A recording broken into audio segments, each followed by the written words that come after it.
Not to be outdone by American late night, I thought, ooh, look at this.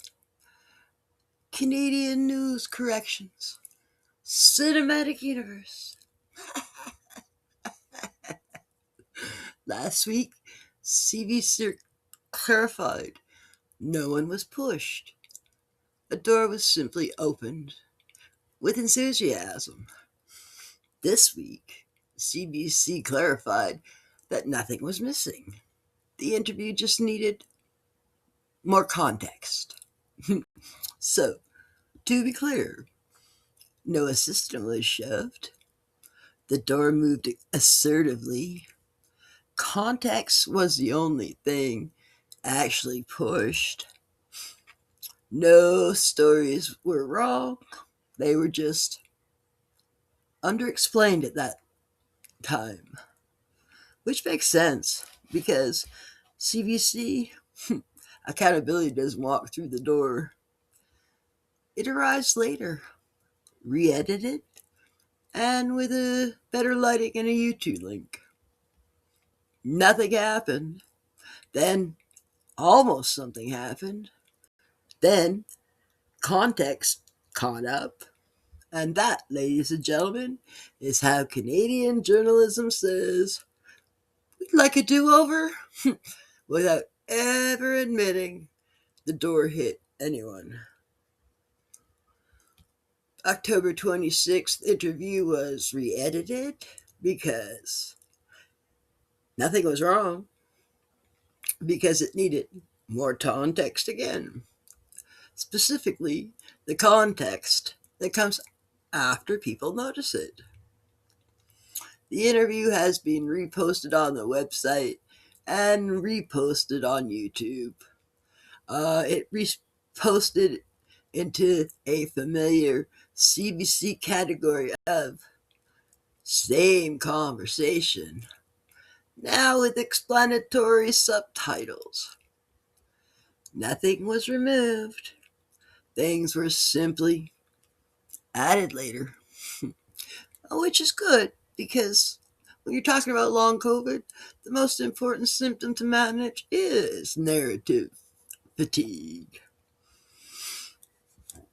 November 20th, CBC reported on rising food prices and accidentally used forecasted numbers instead of the actual numbers. Easy mistake. The prices weren't wrong, they were just from the future. Time itself was doing a light freelance shift in the newsroom.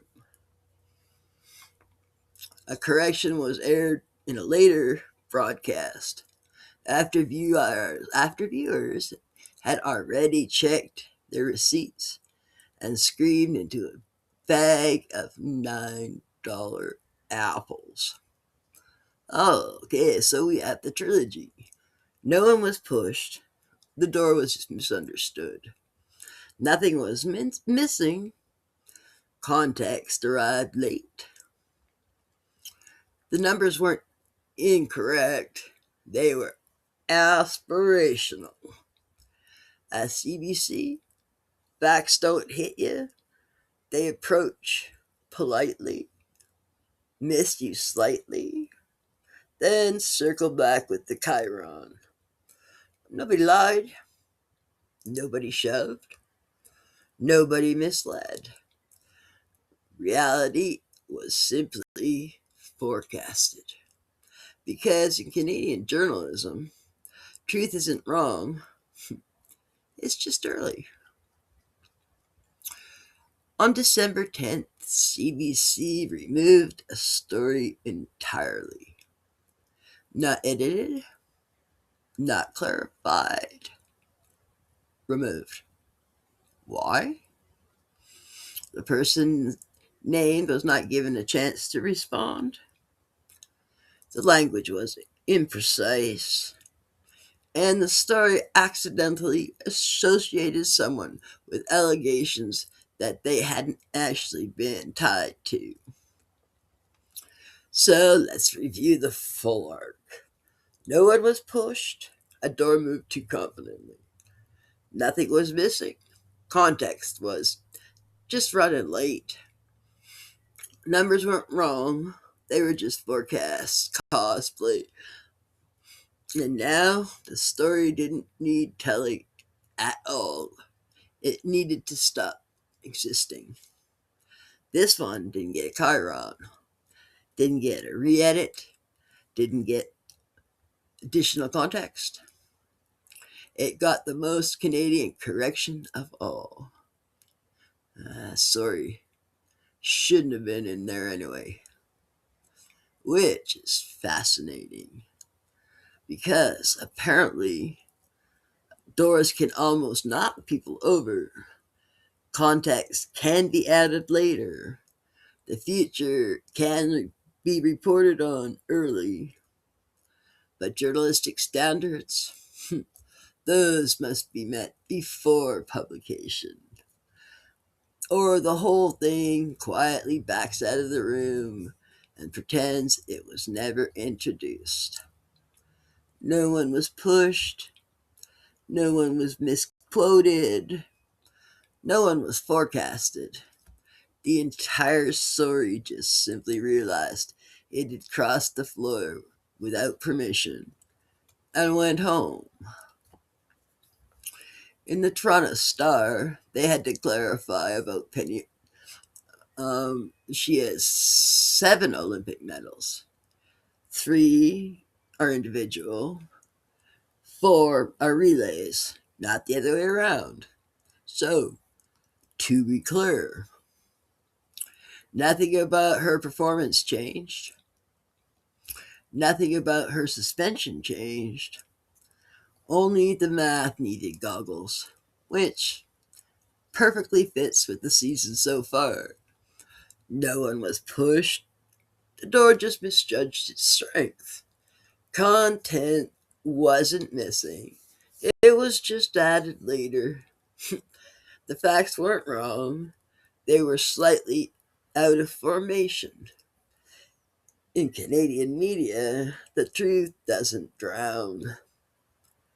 It just does an extra lap before touching the wall. Penny still wins, the medals still count, and somewhere in the newsroom, a calculator has been gently reminded. It's not an opinion. On November 26th, the Star said asylum claim was made after entering Canada irregularly from the US. Correction. He did not cross irregularly. He did not come from the United States. He flew into Ottawa on a visa, like a person following instructions. What changed? Not the lawsuit, not the argument about family reunification, just origin story, which completes the pattern beautifully. No one was pushed. The door was enthusiastic. Nothing was missing. Content arrived late. Context arrived late. The numbers weren't wrong, they were forecasted. The story wasn't flawed, it was removed entirely. The medals didn't change, the math did, and now irregularity was simply mislabeled. And back at the CBC, facts don't break rules. They just get upgraded from assumed to verified after publication. No one lied, no one crossed it properly. The story took a more scenic route to accuracy. And that the Canadian media promises we'll get there eventually with corrections. No one was pushed, the door was just confident. Nothing was missing. Context was just running late. Nothing was Missing. Oh, said that one already. The story wasn't flawed. It was removed for its own safety. The medals didn't change. The math needed a lifeguard, and the border wasn't crossed irregularly. It was booked, boarded, and landed. Nothing happened. Then, almost something happened. Then it was forecasted. Then it was clarified. Then reposted. Then quietly deleted. Because it can't, in the Canadian media, facts don't get it wrong. They just arrive in installments. And if you're confused, don't worry. So was the truth. I'm Laura Briggs, and that's my time.